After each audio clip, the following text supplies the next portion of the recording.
compartiendo, adorando, bendiciendo el nombre de nuestro Señor Jesucristo. Él se merece toda honra y toda gloria, toda alabanza.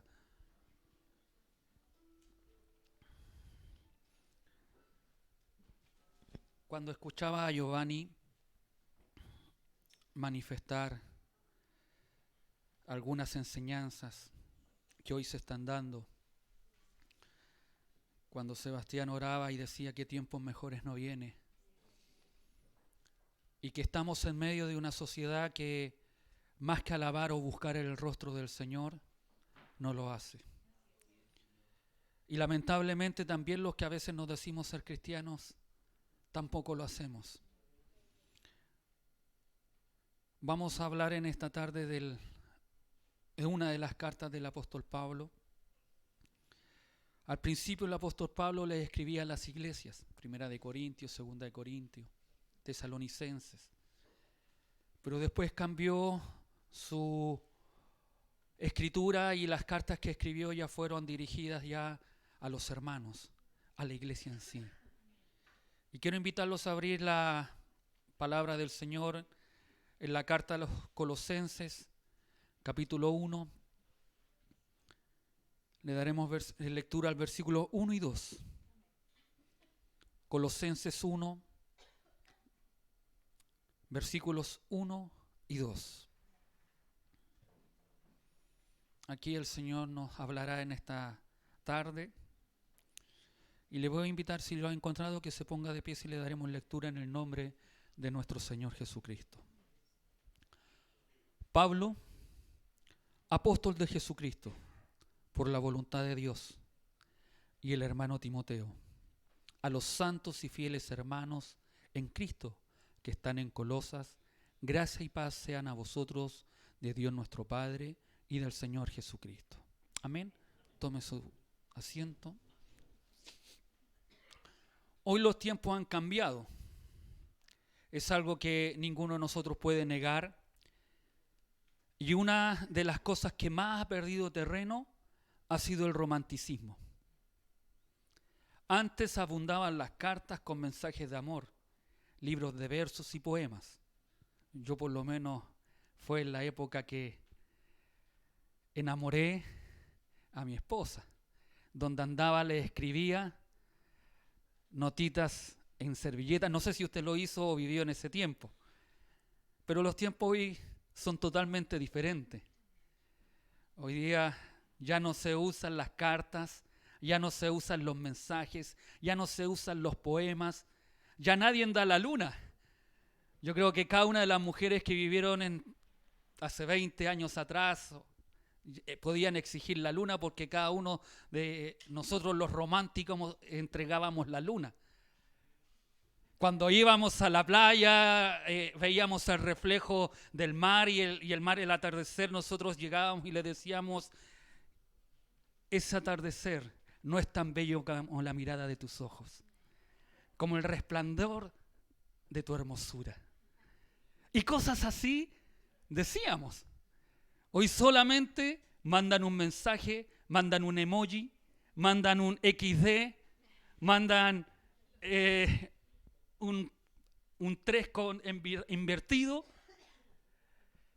O no es invertido, es con el signo, es con un signo invertido y que significa besos, te quiero, te amo y muchas cosas más.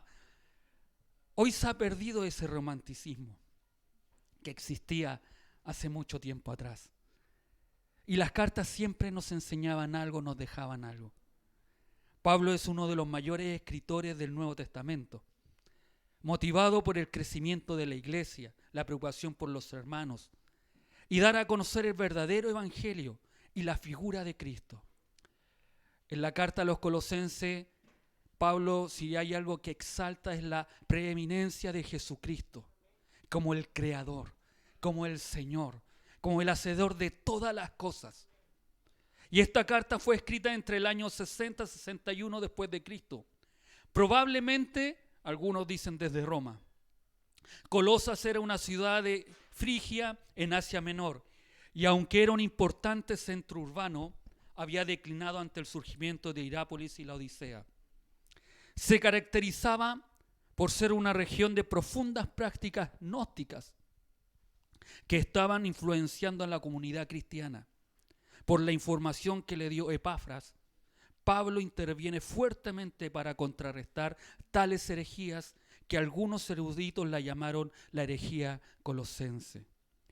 Aquellos hermanos de Colosa donde Pablo le dirige aquella carta estaban viviendo tiempos difíciles, complicados. Ellos habían aceptado a Jesucristo y no solo estaban los gnósticos, sino también estaban los judíos que también querían llevar algunas prácticas judías para que ellos las realizaran. Era un tiempo complicado.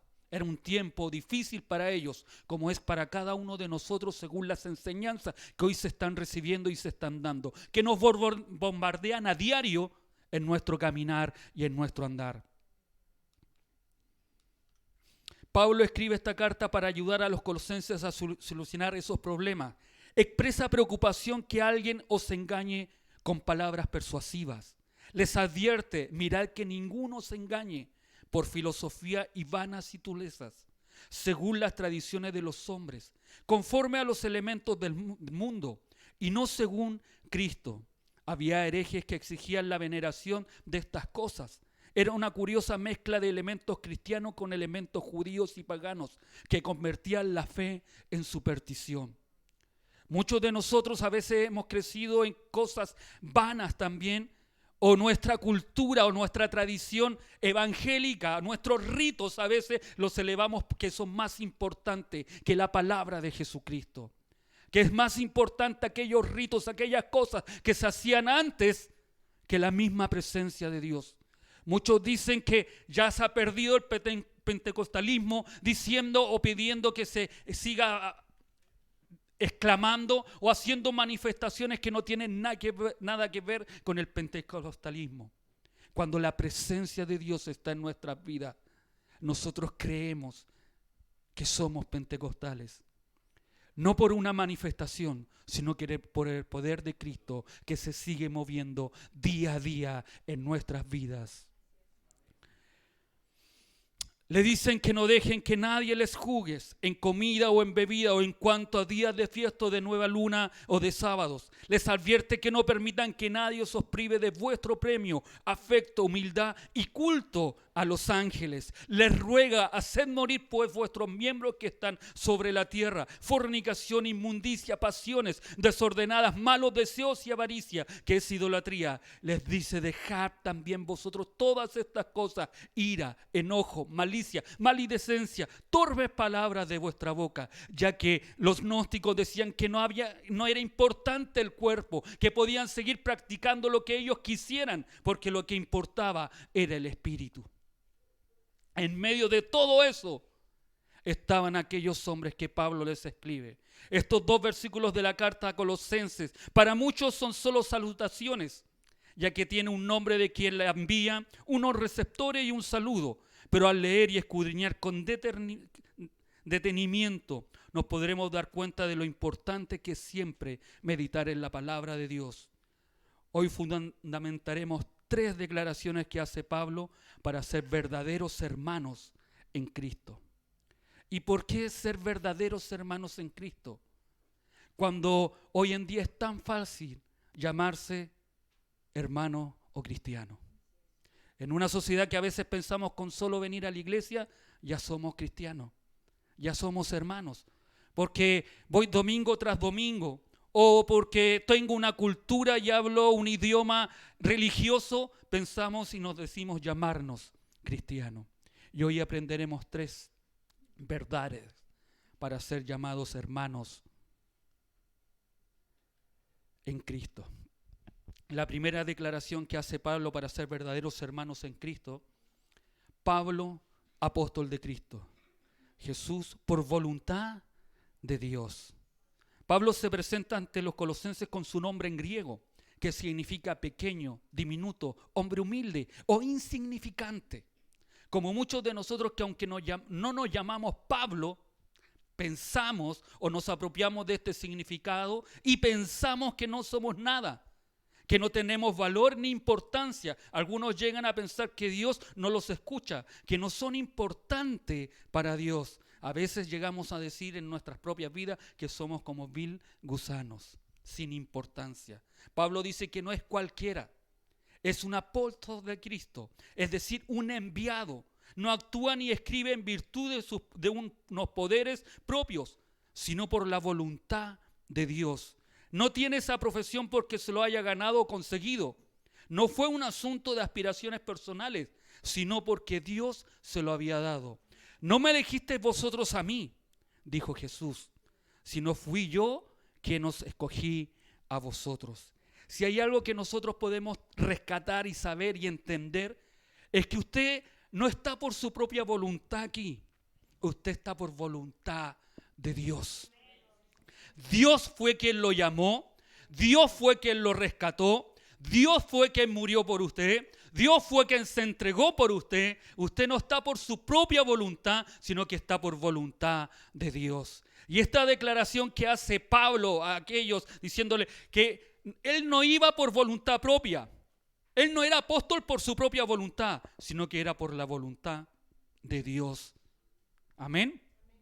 A veces nos vamos a los extremos, nos creemos grandes personajes y pensamos que merecemos ser cristianos. Merecemos el cielo y que somos más buenos que el mismo Papa. Somos más buenos que nuestra propia mamá y nos creemos mejores que otras personas. Y por otro lado nos vamos al otro extremo. Como le dije anteriormente, que de sentirnos un vil gusano, que no valemos nada, que no somos importantes, pero para Dios sí. Cada uno de nosotros somos importantes. Y nos olvidamos que todo lo que somos y podemos llegar a ser es por voluntad de Dios. Esto debemos resaltar en estos tiempos que diferentes doctrinas y enseñanzas quieren influenciar nuestro caminar y nuestro andar cristiano.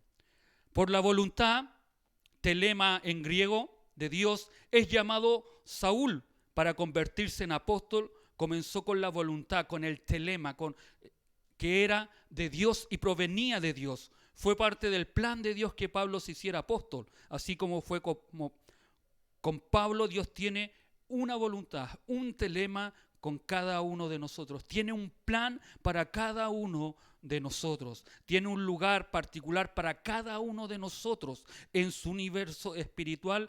Es su voluntad que ocupemos su lugar. Usted no sobra. Usted no está de más. En estos tiempos Dios tiene un plan para usted. Amén. Si eso no le da alegría, a mí me llena de gozo. Me llena de alegría saber que no es porque yo haya querido, sino que fue la voluntad de Dios. Y andar en la voluntad de Dios. Cuando usted y yo andamos en la voluntad de Dios, tenemos alegría, como también tenemos tristeza. Y las vamos a ver. Debemos tener cuidado cuando pensamos en la voluntad de Dios para nuestras vidas. Hoy los falsos maestros abundan. Nos dicen que Dios quiere que seamos ricos. ¿Ha escuchado eso? Que conduzcamos un auto de lujo. Que debemos pensar en grande. Que Dios no nos trajo para sufrir. Saquemos el campeón que está en nosotros o que está en ti. Y la gente responde bien a estas enseñanzas, porque estos falsos maestros dicen que lo que quieren oír a aquellas personas. Sin embargo, Cristo nos dice que no nos hagamos ricos. Cristo nos llamó a tomar nuestra cruz y seguirle. Nos llama hacia un ministerio servicial, alimentar al hambriento, dar de beber al sediento, preocuparnos del extraño y visitar al enfermo o al encarcelado. Nos enseña que bienaventurado es dar que recibir. Consideremos cómo el llamado de Dios se adentró en la vida de Pablo. Pablo, si nosotros vemos su vida, no se hizo rico. No estaba cómodo. Económicamente tampoco tenía seguridad. No tenía una casa de veraneo en un lago, en un lugar de renombre. Se esforzaba la gente para honrarle y más encima para no aliviarle el camino. Pablo no tenía ninguna de aquellas cosas. En la segunda carta que él envía a los Corintios, Pablo relató los sacrificios que había hecho como apóstol de Cristo. Les recordó que a menudo había estado encarcelado. Dijo: de los judíos 5 veces he recibido 40 azotes menos uno. 3 veces he sido azotado con vara. 1 vez apedreado. 3 veces he padecido naufragio. 1 noche y 1 día he estado en lo profundo de la mar. En caminos muchas veces. Peligros de ríos, peligros de ladrones, peligros de los de mi nación, peligros de los gentiles, peligros en la ciudad, peligros en el desierto, peligros en el mar, peligros entre falsos hermanos, en trabajo y fatiga, en muchas vigilias, en hambre y sed, en muchos ayunos, en frío y en desnudez. Esa era la vida del apóstol Pablo.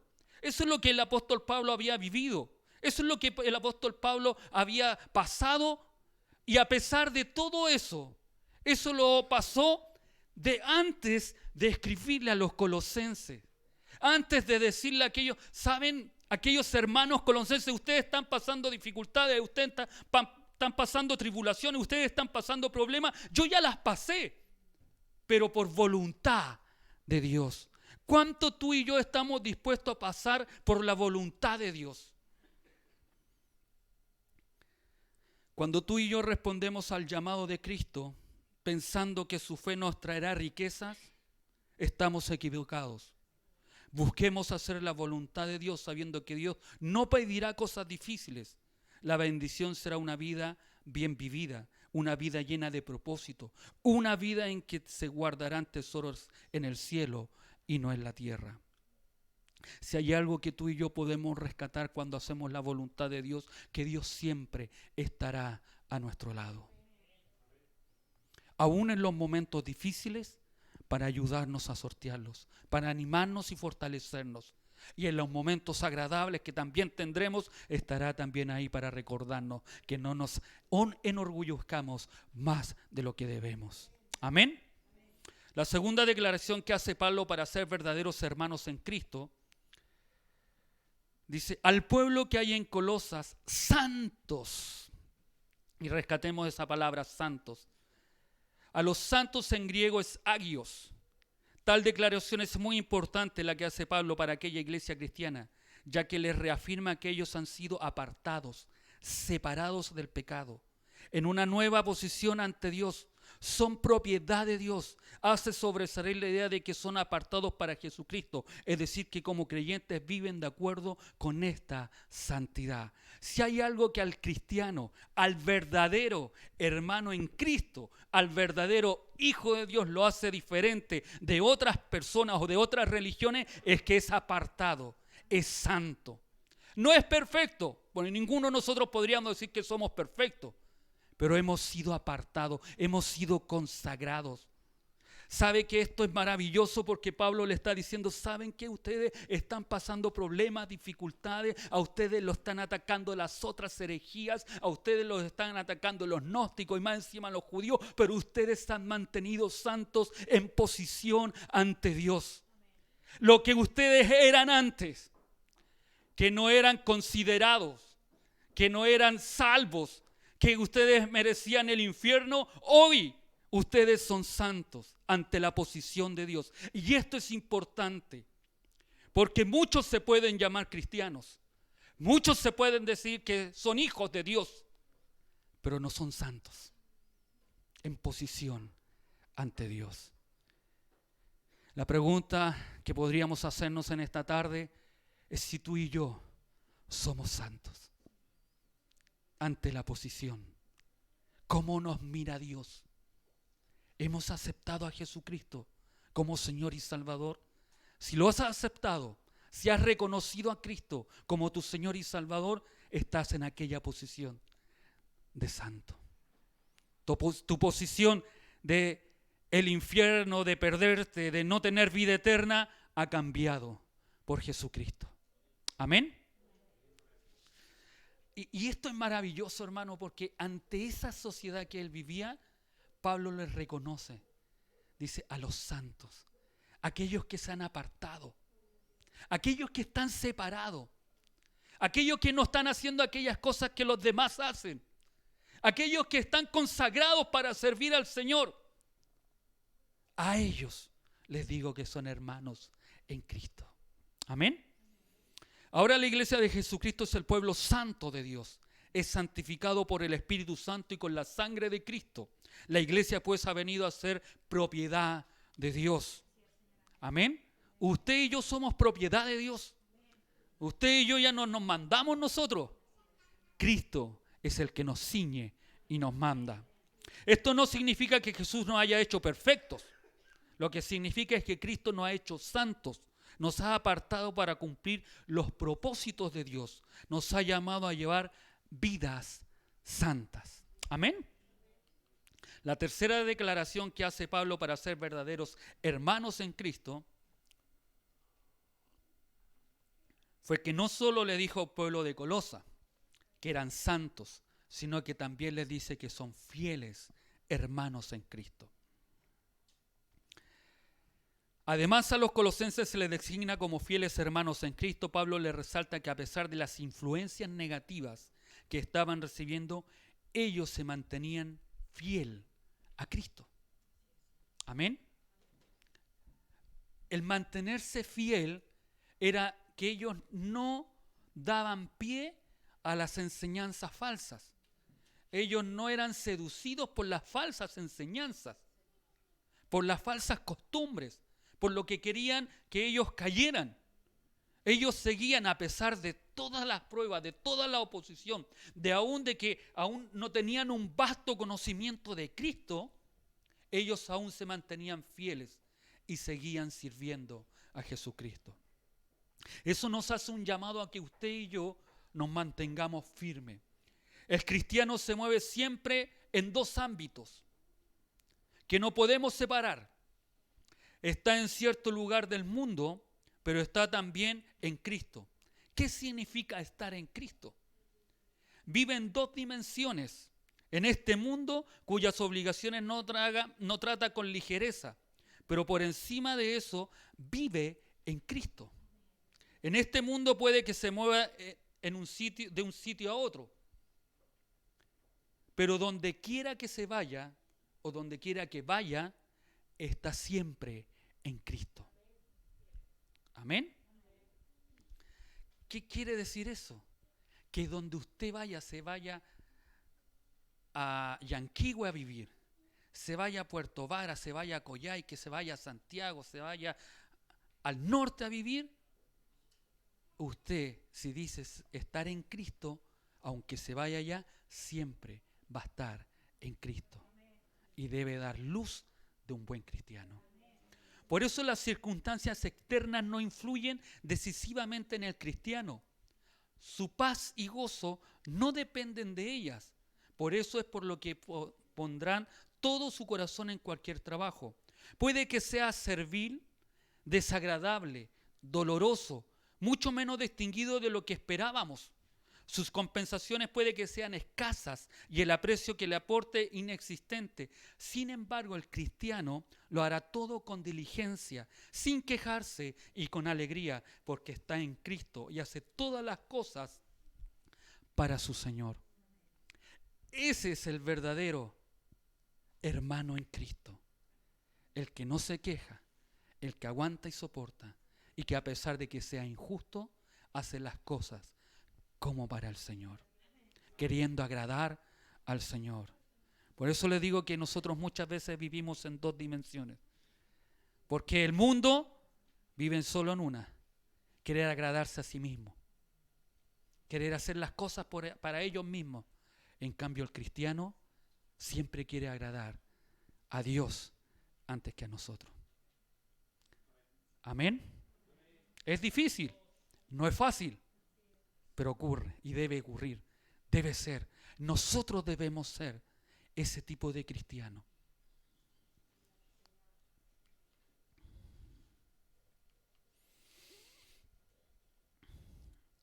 El resultado de eso que hacía Pablo era orar para que Dios pusiera gracia. Y no esa gracia la cual redentora o que nos salvaba, sino que cada día Dios nos ayude con su gracia a sortear los momentos difíciles y complicados. Y no solo eso, sino que también con paz. Gracias y paz sean a vosotros, de Dios nuestro Padre y del Señor Jesucristo. La paz de Dios, el amor de Dios, la gracia de Dios estará en cada uno de nosotros cuando hagamos estas cosas. Cuando seamos verdaderos hermanos, cuando hagamos la voluntad de Dios, cuando seamos santos y cuando seamos fieles hermanos en Cristo.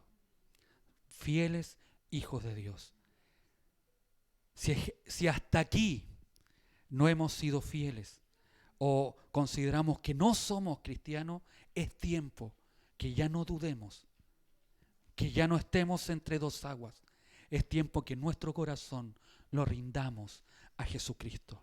Es tiempo que reconozcamos a Cristo como nuestro Señor y Salvador de nuestras vidas.